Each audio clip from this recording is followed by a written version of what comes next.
What is up, everybody? Appreciate you guys tuning in, doing Bellator 263 and UFC Vegas 33, the weigh-in recaps for both. We're going to talk about every fight on both of the cards, so we're going to be here chatting it up for a while. Looking forward to this. Always fun to do the post-weigh-in predictions. We'll give you guys some quality betting tips as well. We'll break down some of the best bets that you could potentially make on both of these cards. Some cross parlays to finish it off. Lots of coverage. We probably got like 20 fights, so we'll be here for a while. Smash that like button, guys. Let's get at least 100 likes in here for this combination Bellator UFC Vegas 33 weigh-in recap video. Appreciate you guys all being in the house. All right, so I am gonna start it off fairly quickly because we got so many fights I want to get into. For the Bellator side, I don't believe they have the images from the weigh-ins. I'll double check, but I think at the moment they do not. And if they do come up, we'll definitely use them. But the UFC does. The Bellator, they tend to post like a Twitter feed of their weigh-ins, but I would rather not risk getting any type of copyright trouble by Showtime because I know they're very picky about that stuff. So let's talk about Brian Moore, Jordan Winski on the scales. Both men were in shape, similar height. The odds have closed to near even money on both sides. Let me actually bring up the best fighting odds to give you guys accurate odds because, you know, sometimes Tapology is not 100% on their shit. So let's see. Jordan Winski, Brian Moore.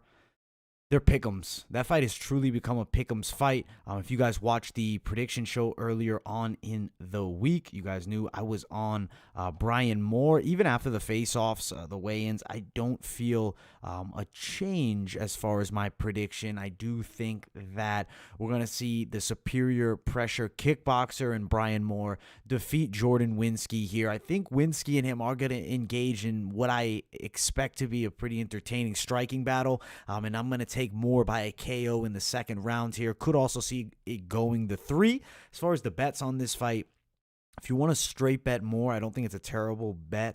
But granted, at the end of the day, not an extremely high-level guy.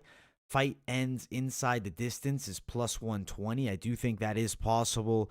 If not, you know, maybe if you were on the side of Moore to win by a decision, that's plus 250. More inside the distance, plus 295. I wish they had the knockout prop bet, but they don't. Maybe I'm more inside the distance, plus 295, but more so leaning maybe you do fight ends in the distance for plus 120 or even under 2.5 at that plus 150 range. So some all right bets to play on this fight, but not going to go crazy with these early Bellator fights. Definitely going to wait till we get to some higher level names. Karakhanyan may potentially be one, but Kiefer Crosbie looked in good shape at weigh-ins, as did Georgi. Granted, he is older by 5 years. It's not an easy fight. Crosby's athletic kickboxer, nasty inside rip-up elbows, massive hooks. On the other side, Georgi Karakhanyan is a pretty light-footed striker. He does pack knockout power and is a solid grappler. I do feel like he can win this fight against Kiefer Crosbie. I do think he could potentially engage into what would be a pretty action-packed fight. Georgi Karakhanyan, though, how great has he looked, right? He's winning close decisions after close decisions. This was several years ago. I'd be jumping on him for the KO prop bet, but I am a bit cautious. I'm thinking Karakhanyan to win. Earlier in the week, I said KO. After seeing them face off, I could see decision, but I could also see it going the other way of Kiefer Crosbie. Thankfully, we're not in Vegas, so hopefully the decisions will not be as controversial as we've seen in the UFC these past couple of weeks.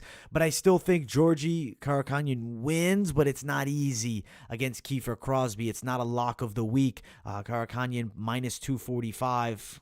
See what a bet for fight goes the distance. Minus 130. I like fight goes the distance actually the most here. But if it might not either, I definitely could see it not going the distance. I could see either guy getting a finish. Karakhanyan wins inside the distance plus 170. Crosbie wins inside the distance plus 450. Wow, the value is huge on Crosbie. I think the odds are too wide for this fight. I think skill for skill, it's actually not nearly as substantial of a matchup difference. I think they have a lot more competitiveness to the odds. I mean, the odds really have it extremely wide. I think Crosbie looked good on the scales, and I'm torn on this fight, definitely, because I was on Karakhanyan. I mean, footage tells me Karakhanyan should find a way to win. But on the scales, I mean, Crosbie did look good. It really dropped my confidence in Karakhanyan a bit. But I'll still ride with my guy from earlier on in the week. I'm not going to change the pick, but I'll acknowledge it's a real fight here. I mean, Crosby's not going to go down easy. But we'll be on Karakhanyan. May potentially sprinkle a dog play by KO prop betting wise. Or, excuse me, by inside the distance, because that's what's available. Next fight of the night, Johnny Cisneros and Joshua Jones. Guys, this fight is going to be fireworks. Both of them are like those not in the best shape striking bangers. I mean, these guys can throw down. On the side of Cisneros, the man is durable. He comes back from being in like really bad situations. We've seen it before in the past. Joshua Jones, southpaw, aggressive with his kickboxing. Honestly, he's known for being pretty explosive. But prior to this fight, he was fighting at 160, and now he's up at 180. He's gained a significant amount of fat. Cisneros is the naturally bigger guy. He's the taller guy. I think Cisneros, even at 40 years old, should get the KO here. Battle of, journeyman-style fighters. I think we're going to get a sweet fight, though. This is a fight you don't want to miss. I'll go Cisneros by knockout, though, in this matchup. I think he's going to beat Joshua Jones, and I do think it is in the second round. Let's check out the odds, though. Cisneros plus 155, plus 170. Man, he's a big dog. I don't think he should be that big of a dog here. And then Jones around the minus 180 favorite. Fight does not go the distance, is minus 195. Cisneros wins inside the distance, is plus 250.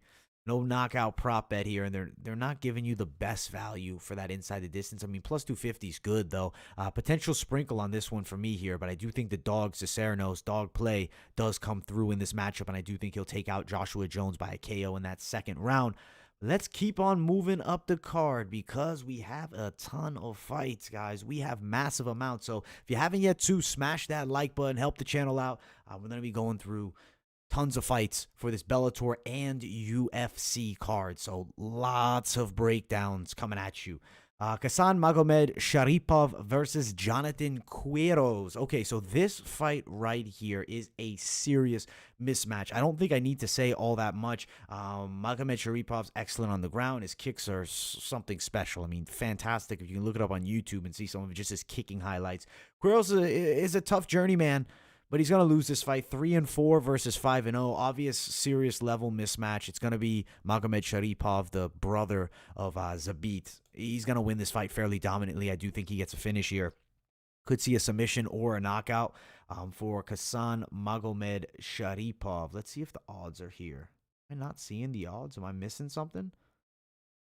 There are no odds for that fight? That's weird. No, there's got to be odds. I must be making a mistake. Let me go to best fight odds because there's no way that there's no odds here for this matchup. All right. Magomedsharipov, yeah, he's like minus 950. My goodness. He's a massive favorite. At best value, you can find him at minus 910. Magomedsharipov wins by a decision, plus 255. Magomedsharipov inside the distance, minus 188.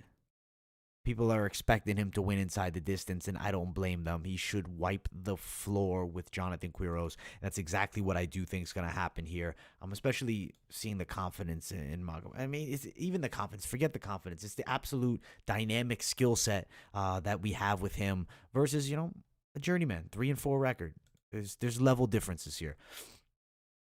Next fight of the night, Gadzhi Rabadanov versus Daniel Carey, catchweight fight at 150 pounds. I like this fight because you have a PFL veteran, Gadzhi Rabadanov, good amount of solid experience. Actually, excuse me, I don't believe he was in PFL. He was in PFL. What am I talking about? Let me see. I want to see the matchups in PFL again. Okay, so he beat Seiler here. Yeah, he didn't stay in PFL long. It was a one-off, but he beat Steven Seiler, who's an all right fighter. Gadzhi Rabadanov versus Daniel Carey. Obviously, we know the way this fight is supposed to go. It's Carey, who's coming off a bad loss to Aaron Pico. I think he's in for a bit of a mismatch with Gadzhi. What I've seen from Rabadanov, good takedowns, but he'll set him up with striking. He's actually really fast with his level changes, and when you're mixing in strikes to it, he's going to be a hard guy to stop. I think Daniel Carey, especially his square stance, not going to have all that much effective striking offense against Gadzhi, and I do think he eventually gets put on the ground. 3 rounds, unanimous decision. Gadzhi Rabadanov to beat Daniel Carey here. I think he should put on a pretty dominant display. Let me see. Massive favorite. Minus 650 at best value. Let me see if I can find something quality, though, as far as betting. Rabadanov wins inside the distance, plus 175. Rabadanov wins a decision, minus 115. For as huge as the odds are here, that's actually really not bad. Rabadanov minus 115. I do think he's going to win this fight by a decision over Daniel Carey. But do you want to throw down on a minus 115 on the chance that he does get the finish? I totally understand hesitancy there. But we're going Gadzhi Rabadanov for the win over Daniel Carey. I don't think it'll be all that difficult. I think this is like a super one-sided matchup at this point. All right, let's keep on going here because we have so many fights. It is the featured prelim of this Bellator card, Vanessa Porto, Ilara Joanne. Okay, so Ilara Joanne on one side, not a bad female fighter by any means. Some solid striking game, does have some powerful hooks, even though she will get a bit wild, works against lower level girls. Her grappling skills are pretty solid, but is susceptible to takedowns and control a bit against the superior grapplers of the division. I think Vanessa Porto does have a superior grappling game to Joanne at this point. Decent striker. Porto brings a patient style. There's things to like for Vanessa Porto for sure. She has a good amount of advantages over Ilara Joanne here. Both girls 125. I don't think Vanessa Porto is going to be the champion at that weight. She is 37, but I don't think she looked, shot against Liz Carmouche. I think she lost to a superior fighter. I think she beats Joanne here by a unanimous decision. Let's see what the odds are sitting at. Minus 270. Wow. Porto's a huge favorite to like the plus 210 dog at best value. Porto wins by a decision, minus 115, minus 115, minus 110. Fight goes the distance, minus 230. I like Porto decision, but man, I don't love that prop bet at the minus money here, but I don't really see her getting a finish over Joanne. So maybe a potential bet, but like I'll stray you guys' way as best I can for women's MMA, especially outside of like the elite of elite levels in the UFC. Let's get up to that main card. So if you haven't yet, smash the like button. Appreciate all my people tuning in, chatting it up inside of that live chat. You guys are fantastic. Appreciate you guys being here. Smash that like button and let's keep on pumping it. We have Chris Gonzalez versus Goiti Yamauchi. I love this fight. Gonzalez is a beast. He's in incredible shape. He's a tall wrestler. On the other side, you have Goiti Yamauchi, who is a submission ace. The guy has nasty grappling skills and also a karate-esque striking style, similar to what you saw with like Lyoto Machida in his prime. In this matchup here, I got to go Yamauchi by a submission. I think it could be in the first or second round here, especially if Gonzalez looks to wrestle. I think he could find himself in some real trouble with a guy as capable as Yamauchi on the ground. And Gonzalez's stand-up game is okay. It's very athletic. He is a southpaw, but it's not extremely technical. Interestingly enough, Gonzalez is the young prospect, but he's actually 2 years older than Goiti Yamauchi. So I'll ride Goiti for the win, and I do think he gets a submission in this fight. Odds-wise, what are they sitting at? Let's bring them up. All right, so Goiti is like a minus 170, minus 153 favorite at the better value. Chris Gonzalez on the other side, plus 150. Underdog. Let's see. Is there value in any of these prop bets? If I got to throw a prop at you, Yamauchi by a submission is plus 135, man. The value is down low. I think he gets a sub, but like at only plus 135. If it was plus 200, I'd be talking, let's go, let's bet it down. But the off chance, it goes the distance is definitely possible. That's plus 330. I'll ride the submission win, though. So maybe this is a must play just simply out of, like, I feel that's how the fight is going to go. Chris Gonzalez is not a terrible underdog odds-wise, but should be outmatched by a vastly higher level of experience that Goiti Yamauchi brings to the table here. So I'll ride Goiti submission round number 2. Islam Mamedov versus Brent Primus. Okay, this is a pretty fun fight here. Primus looked jacked on the scales. Mamedov looked in incredible shape as well, very lean, but like Brent Primus looked freaky. Like he looked like Michael Chandler prime. What supplementation is this man taking type of freaky? Brent looked insane. I'm not saying he's doing anything, but I'm not saying I'd be surprised if he was. Islam Mamedov, solid striker, aggressive wrestling style. He's going to chain wrestle the hell out of you, whereas Brent Primus is a savage with his jiu-jitsu. It's actually a pretty fun stylistic matchup. I think Mamedov is still going to look to press and wrestle here. I think Primus will be able to fend off a decent amount of the takedowns, potentially shoot some submission attempts up. I think this fight could actually be a lot closer than the odds have it. I could see Primus by a decision or Mamedov by a decision. Value betting-wise, I lean it to Primus, but like the pick originally is Mamedov. Even though Primus, though, he looks so good on the scales. This fight truly has me torn. I'll be honest with you guys, and I'm just going to keep it 100. I'm leaning Primus now after seeing them face off, and I think it's going to be a split decision. Is that a complete pick change? No, it's not a supreme confidence play, but I have to just keep it 100, especially value betting-wise. But Mamedov does have a tricky style to deal with, and sometimes the scales can fool you when you see a guy in such incredible shape. All the way up at plus 186, not a terrible dog play. Islam Mamedov, minus 198 favorite. I do think fight goes the distance here. The odds of fight going the distance, minus, oh my goodness, you can find plus 120, guys. I think that potential plus 120 play is not terrible. Primus to win by a submission. I'm curious what that's at, because that would be what he should look for on the back against a guy as deadly of a wrestler. If you play that plus 1,000 Primus submission, that is over at Bovada. I think you should play it. $1 will make you 10. $10 makes you 100. $100 will make you $1,000. So I do think value betting wise, that's a value bet right there at the plus 1,000. That's really insane value.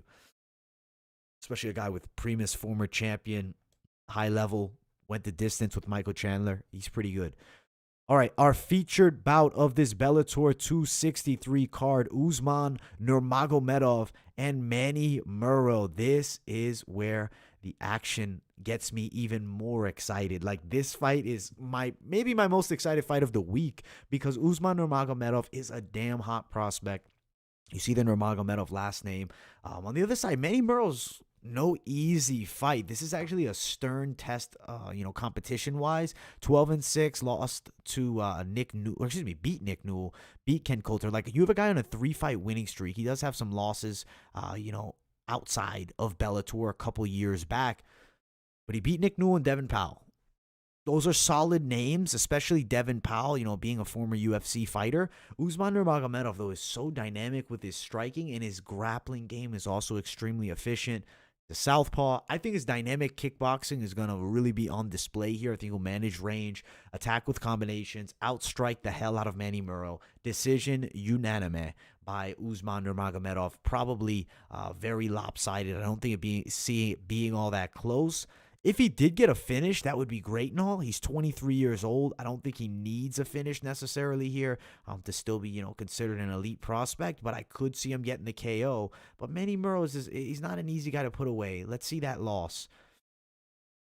Quickly look at this loss here. Actually, I just want to look at his resume in general. He has 2 losses by KO, one of which was in 2018. Actually, both in 2018. They were back-to-back KO losses. That's a long time ago, and he's been on a good little streak here. Granted, he hasn't fought a striker like Usman Nurmagomedov. I could see Nurmagomedov stopping him in the 2nd or 3rd round, but I don't think he's going to go out there and just blitz him. It would be more of an accumulation of strikes, because Nurmagomedov, for his age, extremely well-versed and patient. All right, Nurmagomedov by a KO TKO plus 130. Nurmagomedov wins by a decision is plus 205. Wow, decision plus 205. Knockout plus 130. Both are very good value bets. For Nurmagomedov by submission plus 210. Value on all of these. The TKO prop, a lot of people are expecting, but I do think the sleeper might actually be that decision, because I think that's kind of the way it goes here. So I'll go decision for Nurmagomedov, but I do acknowledge he could get a KO. I do think this fight goes over the 1.5. So that's minus 123. That's not a terrible play either. But Nurmagomedov, such a massive favorite. He's up at minus 1,400. He's not worth a straight bet by any means. Just way, way, way too widespread. The odds are on another level as far as that fight goes. So yeah, skip the Usman Nurmagomedov straight bet. Play the prop. Maybe parlay them up, but it's still not going to give you great value either. All right, next fight. It's Emmanuel Sanchez, Mads Burnell, co-main event of the evening. This is a damn fun one. I am actually really pumped to see Mads Burnell. The grappling style is fantastic. Heavy pressure when he is on top. His takedowns are extremely efficient, and he does have a nasty submission game. Striking-wise, he's a pretty tight style of striking, and he does tend to be okay standing up. I mean, he's by no means a scrub striking. He can mix it up. Granted, Emmanuel Sanchez definitely has the striking edge. He's a well-rounded fighter, but definitely pressure striking. His kickboxing skill set is good. Get-ups on the ground are what I'm really feeling here are going to lead him to victory. But Mads Burnell is no easy fight. Sanchez, good amount of wrestling experience. He's 30 years old. Mads Burnell is 27. This is Mads Burnell's biggest opportunity. This is a showcase fight. This is the chance of a lifetime. Emmanuel Sanchez, the underdog here, he is sitting at plus 118 all the way up to plus 123. Mads Burnell around minus 140, but you can actually find him down at minus 118. I think that it's going to be Emmanuel Sanchez by upset. I do think he's going to pull it off here, but I will totally acknowledge Burnell has a clear path to victory, and that is top control. If he can continue that route, that's how he'll win this fight. As far as the props go, Sanchez wins by a decision, plus 175, plus 180, plus 240. Burnell by a decision, plus 225. I think by a decision, I think this fight does go the distance. The value of fight going the distance here, minus 160, minus 170. That's not a terrible play. It's not a bad play at all, guys. But I'm going to ride Sanchez wins by a decision. It's around plus 175, but all the way up at plus 240. Potential prop bet, but I'd rather just throw on my dog Sanchez straight. If you can get him around the plus 110 or more range, I don't think he is a terrible bet. Lots of high-level experience. Yes, tough loss in the last fight to Pitbull, but it's Pitbull, and plenty of fighters would lose that way. So I'll ride with him over Mads Burnell here, but I'm totally acknowledging that is a damn hard co-main event fight. All right, our main event of the evening, smash the like button. As I said, we need at least 100 likes on this video. This is Bellator 263's main event. We still got UFC Vegas 33 coming up, but we're talking about Patricio Pitbull and AJ, the mercenary, McKee. My goodness, McKee looked good on the scales. He looks confident. The odds deserve to be near even here because this is McKee's test. Is he at this level or not? Experience-wise, he definitely is not, at the level of Pitbull. Pitbull's been the champion for many years, greatest of all time in Bellator, but that doesn't mean a ton, right? It's all about styles. Styles make fights. AJ McKee's good from range with kickboxing. His grappling skill set is phenomenal. But I think Patricio Pitbull's power is the difference maker here. I think he finds a way to get inside, lands a massive knockout shot, and I think he sleeps AJ McKee in the second round. That is my prediction for this fight. Knockout round 2. I do want to see if they have some of the images up. They at least have one. They have the AJ McKee face-off. You can look at that right there. It was intense. It wasn't any touching on either side, which is good. So no fines or anything like that. Odds-wise, though, they're near pick'em's odds. I have Pitbull by a KO, but there's some other plays. Fight goes the distance. What is that sitting at? Fight goes the distance. Fight ends. Starts round. Let's see. Where's it at? Fight doesn't end in round 5. There's no bet for it. Fight ends in round 5 plus 1,400. Fury inside the distance plus 175. McKee inside the distance plus 235. Fury KO TKO plus 300 value. That's not bad at all for a KO TKO. I don't mind that bet. I do like second or third. I'm picking second, but I could also see third round for sure.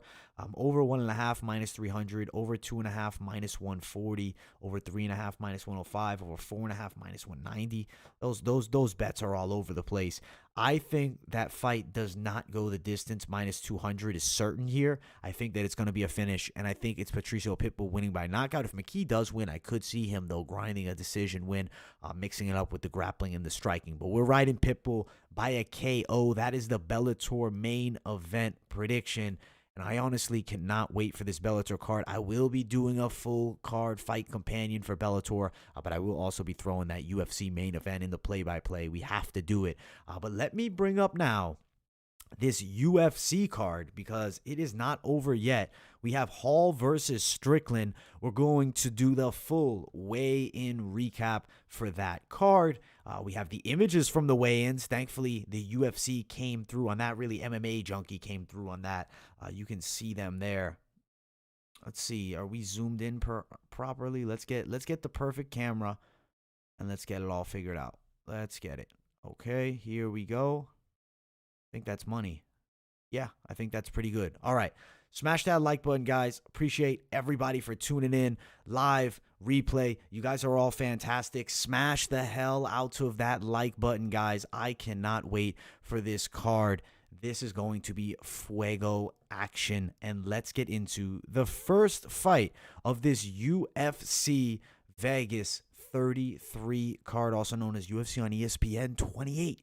Another ESPN card being thrown at you guys, which is smart, especially competing against Bellator. You know, put it on ESPN. It's a free platform. As long as you have cable, you'll take some eyes away from Bellator for sure, especially with it being on Showtime.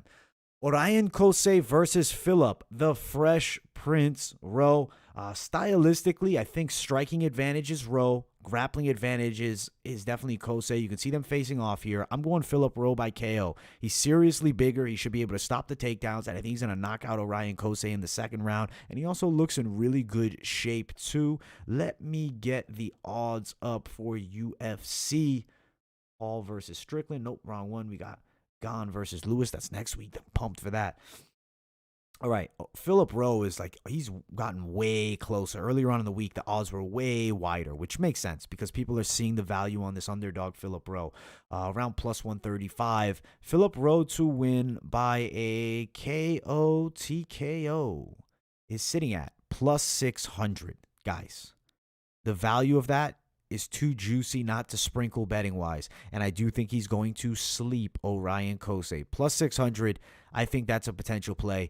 Definitely can make you guys some quality cash for a quick little bet there. Don't go crazy with it, but you definitely can make a little something. I think he beats Kosei here. Kosei does have the wrestling, but I think the height difference will cancel it out. Range management and the superior striking of Philip Rowe will defeat Orion Kosei in our first fight of the night.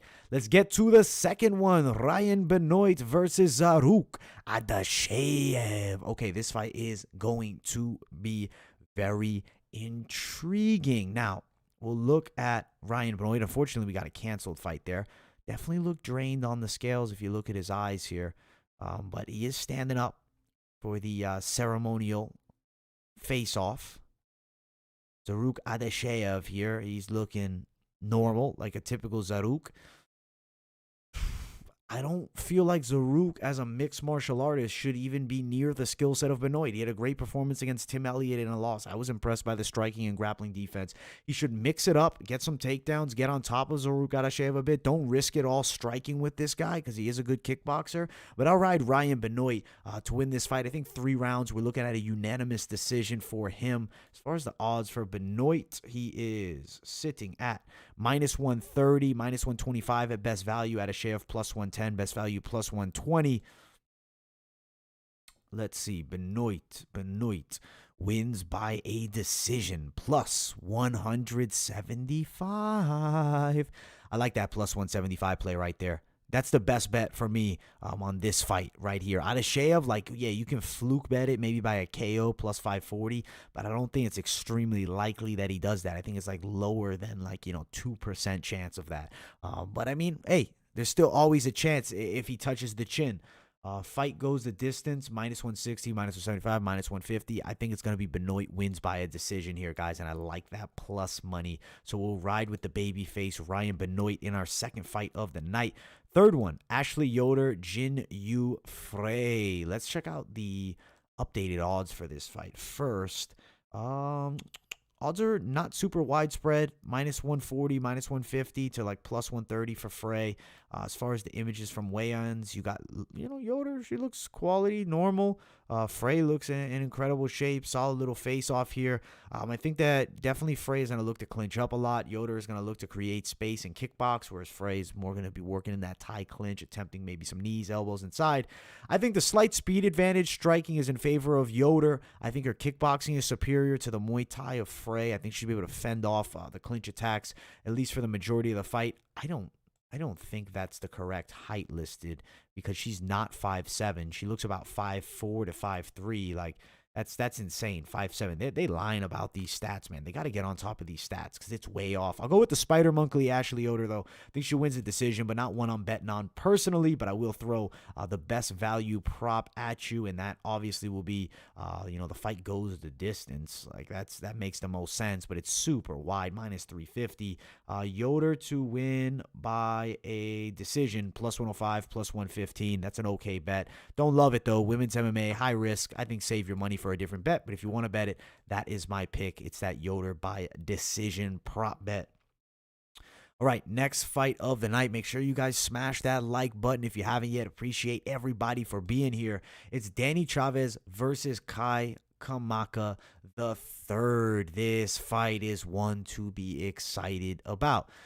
Odds are super close for this fight, which it makes sense. Both guys are actually really good strikers, and I think the matchup is going to be tricky on both sides. Minus 100, minus 107. I mean, this shit is super close. Near pick'em's odds. Kai Kamaka, the ever so slight favorite.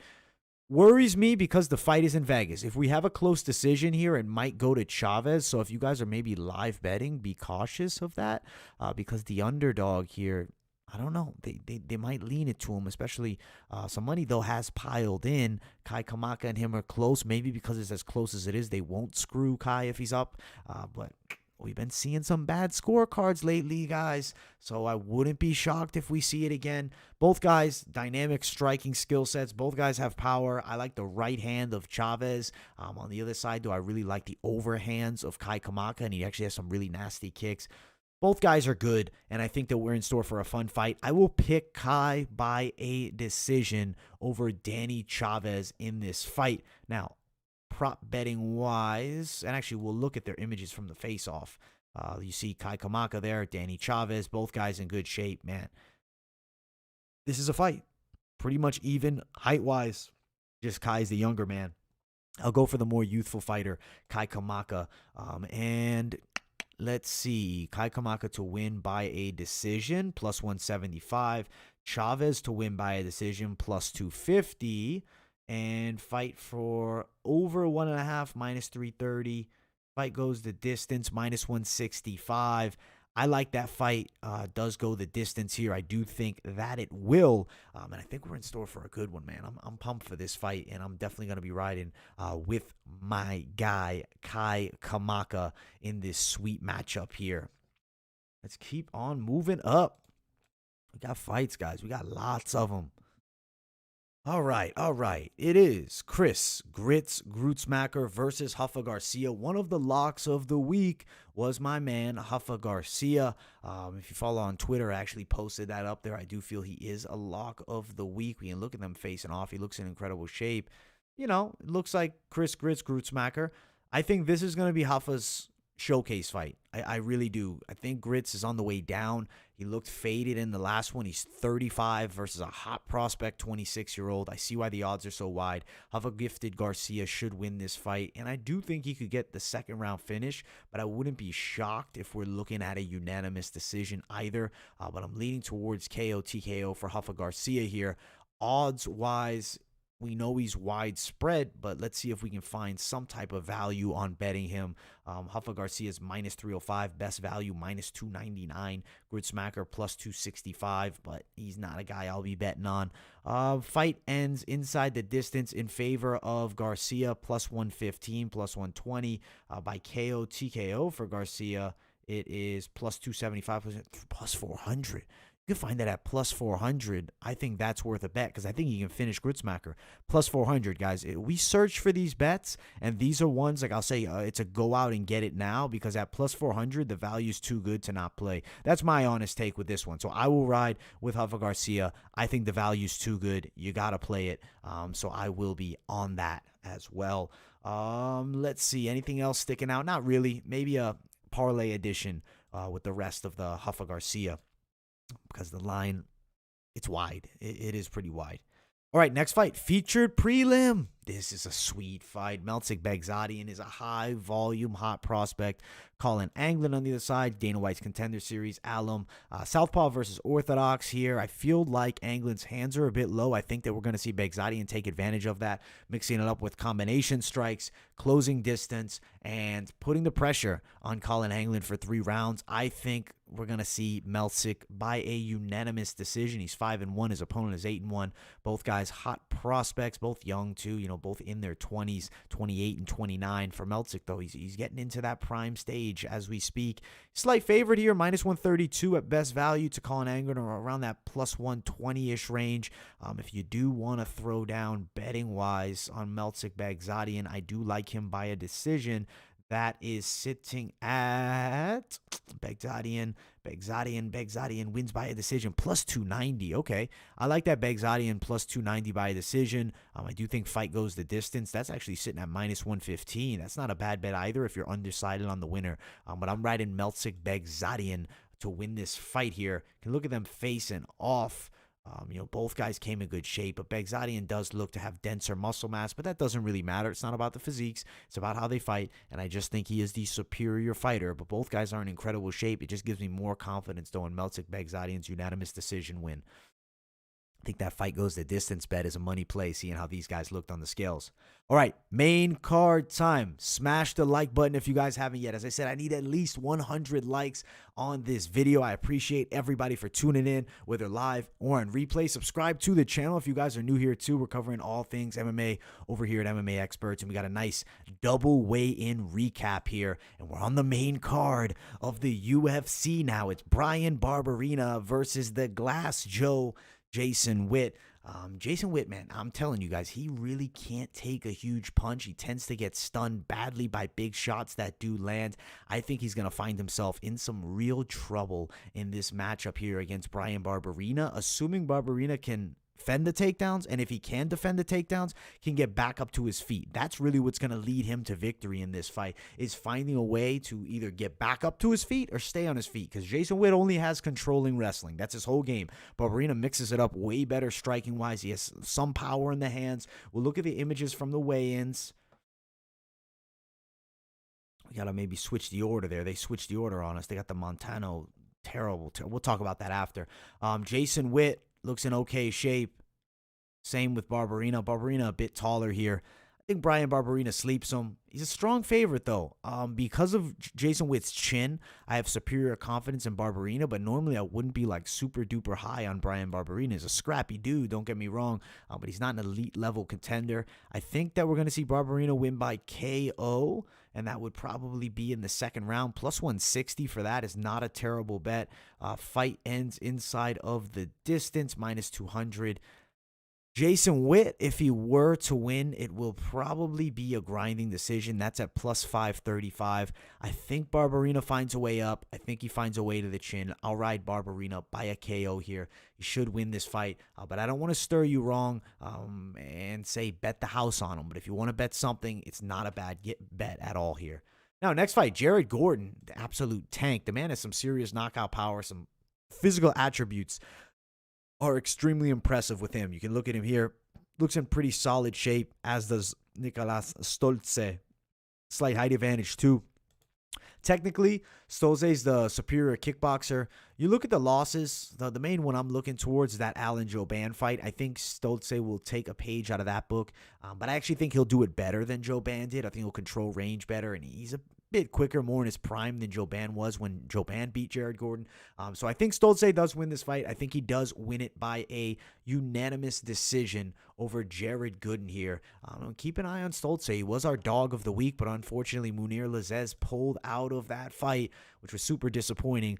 Now he's in a whole different matchup here. Stolze -200, -190. Best value, though, -185 to the +170 dog, Jared Gooden here. Let's see. Stolze to win by a decision, +115. I think that's the expected outcome. Fight goes the distance is -160. It's actually not terrible. Gooden, though, he does have some heavy hands. Like, I'll give him the respect where it is truly due, and that's why he's +435 for an inside the distance, though he's not expected to win this matchup. Gooden by a decision, +405. It's not going to happen. Stolze decision win, +115. The value is not amazing, but I think he should be able to beat the powerhouse Jared Gooden here, just with superior kickboxing skill set. Let's keep on moving up the card. The featured bout of the night. Gloria Di Paula versus Cheyenne Buys. This fight gets me pumped. Buys is a pretty solid favorite on the lines. She's sitting around minus 158 to the plus 150 dog. Listen, I saw Di Paula on the Contender Series, as with Buys. More so impressed by Di Paula's striking game. She beat Pauline Macias, who's not all that great, but grappling-wise, she has good defense. Di Paula, she lost her debut against Jane Ufray. That's not a bad loss by any means. I think she's going to use her superior kickboxing skill set, and I think she's going to win this fight against Cheyenne Buys. I'll ride with her. I think she manages reins well, fends off takedowns, lands powerful straight punches, and the 26 versus 26-year-old, man, these girls are both in their absolute early days of their MMA careers, bright futures ahead. Both sub-10 pro fights, but Gloria Di Paula, the underdog, wins this fight against Cheyenne Buys. She is a slight dog, and there's also some money to be made on her straight betting for sure. I think she's a valuable dog play, or by a decision. Di Paula wins a decision, plus 240, plus 225, not bad value either. I like her straight too, though. The straight bet intrigues me a lot as well. I do think this fight does go the distance, and that's at minus 300 as expected to, and I think Di Paula wins this fight by a decision here with her superior kickboxing skill set over Cheyenne Buys. I think she'll fend those takedowns off nicely here. Let's get to the co-main event of the evening, and it's not a sweet co-main event, and that's no disrespect to either guy. They're both fun fighters, like, when they're in good matchups, and they've long staples at this point of the UFC, but it's not name value. Like, it's not really a great card. I'm not trying to say that the fights won't be good. I'm just saying name value wise, this is a pretty weak co-main event. This could have been a first or second fight of the night, and I don't think many of you would have looked twice. You wouldn't have thought anything about it. Yaya Kyung Ho Kang is our co-main. I like Ronnie Yaya. If you guys follow a week, I like Hani Yaya. I think that he can potentially win by submission, especially with Kyo Hang having some time away from the sport. I do think second round is where he gets it going. The awkward striking style to set up takedowns. Potentially, though, I could see Kyo Hang defending the takedowns, looking to kickbox, but his style, he tends to go for grappling too. He likes to wrestle with setting up his strikes. He needs to be very cautious grappling with Yaya. I think Yaya is going to put it on him, look to close distance, and I think he will. Last fight was a year and 7 months ago. It's a split decision win. You look, he is the king of the split decision. Does have a loss by split decision to Ricardo Ramos, which is not a bad loss, seeing, Ramos is a pretty hot prospect, but his UFC wins haven't been super impressive. Tends to fight to the level of his opponent. I think Hani Yaya will beat him here, and I predict Yaya will do so by a submission. You can look at them facing off there. The OG Yaya in the house. Not that much of a height difference. What is it listed at? 5'9" to 5'6"? Yeah, there's not a substantial height difference. I think it's good matchup for Yaya to get inside, get the fight to the ground, potentially even, who knows, pull guard, look for submissions anywhere. And I think he beats Kyo Hong Hang here. Kang Kyo Hong sounds I think more natural. Kyung Ho Kang. This is Tapology's order throws me off. I guess it might be the font. Kyung Ho Kang. We got it now. Kyung Ho Kang. Kyung Ho Kang loses this fight to Hani Yaya here, but odds are pick'ems at this point. They've brought him in way closer than when we talked about this fight earlier on in the week. So if you guys haven't subscribed to the channel, make sure you do, because you want to get these predictions early. You guys know I do them early in the week. UFC picks on Sundays, so you get plenty of time to beat these bookies if you're placing some bets. Yaya to win by a submission, plus 280. Not a bad play, plus 280. Yaya to win by a decision, plus 375, plus 400. I think there's some sprinkle props either way, but I like Yaya to win by any means here. I think he's going to win, and I think submission is the way, though. I think this fight definitely goes his way. He's going to beat Kyung Ho Kang. He'll do so by a submission in the second round.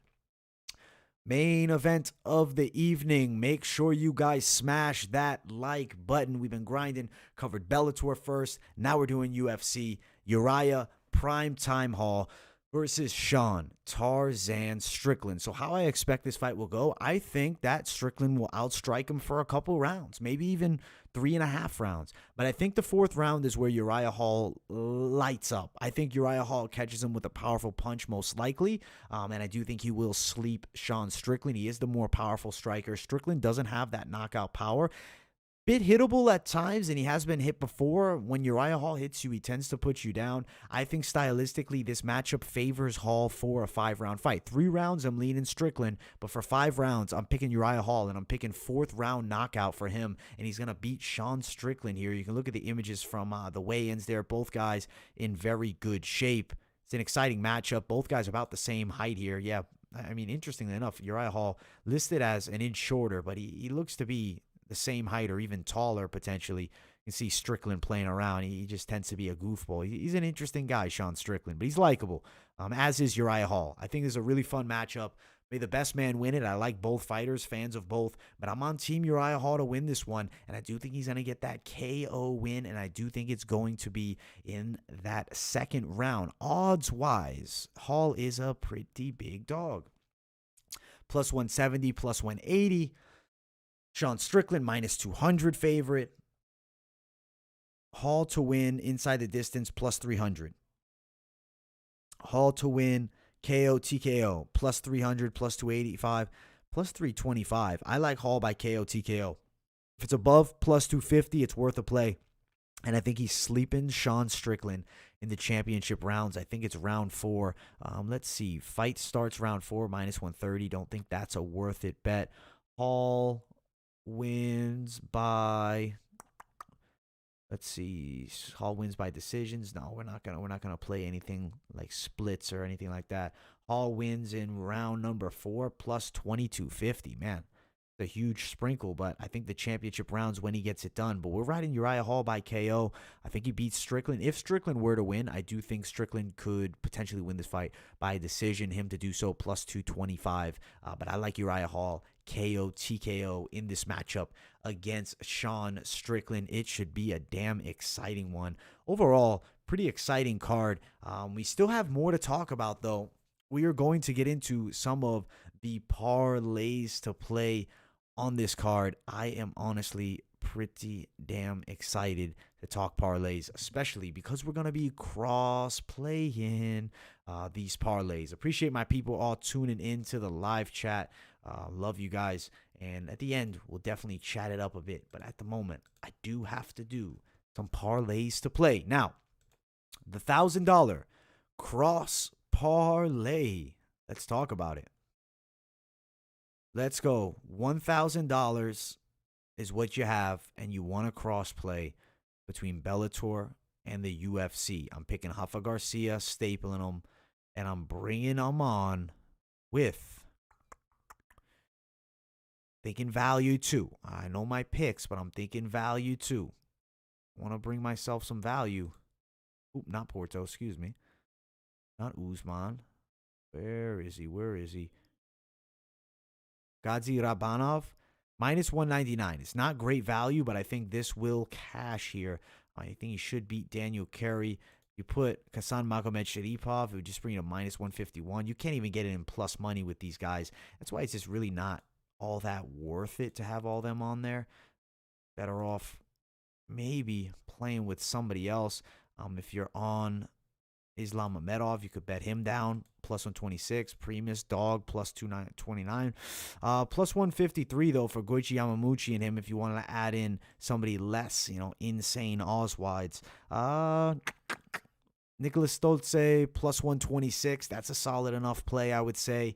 Cross-play some more. Meltic Bagzadian, plus 284. If you want to cross-play a couple of these earlier Bellator guys, I think Cisneros as a dog would bring you to big, big money. I think potentially Georgi Karakhanyan, plus 441, and Emmanuel Sanchez, who's an underdog, plus 962. But, we're going crazy cross-playing them. I want to keep it more simple. We don't want to go too nuts. So, Rafa Garcia is our staple. We'll go Rafa. We'll add in Meltic. Really between Meltzik or even Barberino, potentially. But let's add in Meltzik, plus 122. But let's add in Brian Barberino. I'm feeling him more. And let's put 2 guys from Bellator that I'm feeling the confidence in to actually throw down on. Goiti. And I think I should also put it on Gadzhi Rabadanov at plus 253. Also Porto could potentially be a play. You know, if you can parlay up the fight goes the distance play there, that might be where the money is made because that'd be plus 341. Solid parlay right there. That's definitely a decent one. You know, if you're looking at a lottery ticket, you can go crazy and mix it up with tons of fighters. But if you want to play it more intelligently, keep it on the safer side, I think 4 maximum. But that's still dangerous. 2 is the best to go, or just straight bet the fights one at a time.